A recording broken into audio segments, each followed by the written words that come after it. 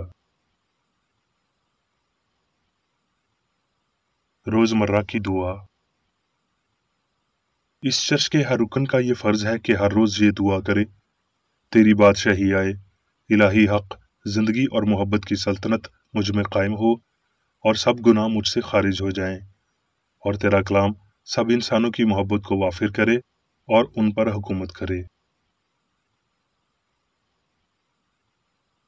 مقاصد اور اعمال کا ایک اصول۔ نہ کوئی مخالفت، نہ ہی کوئی محض ذاتی وابستگی مادری چرچ کے کسی رکن کے مقاصد یا اعمال پر اثر انداز ہونے چاہیے۔ سائنس میں صرف الہی محبت حکومت کرتی ہے اور ایک مسیحی سائنسدان گناہ کو رد کرنے سے، حقیقی بھائی چارے، خیرات پسندی اور معافی سے محبت کی شیریں آسائشوں کی عکاسی کرتا ہے۔ اس چرچ کے تمام اراکین کو سب گناہوں سے، غلط قسم کی پیشن گوئیوں، منصفیوں، مذمتوں، اصلاحوں، غلط تاثرات کو لینے اور غلط متاثر ہونے سے آزاد رہنے کے لیے روزانہ خیال رکھنا چاہیے اور دعا کرنی چاہیے۔ فرض کے لیے چوکسی۔ اس چرچ کے ہر رکن کا یہ فرض ہے کہ وہ ہر روز جارحانہ ذہنی آراء کے خلاف خود کو تیار رکھے اور خدا اور اپنے قائد اور انسانوں کے لیے اپنے فرائض کو نہ کبھی بھولے اور نہ کبھی نظر انداز کرے۔ اس کے کاموں کے باعث اس کا انصاف ہوگا، وہ بے قصور یا قصوروار ہوگا۔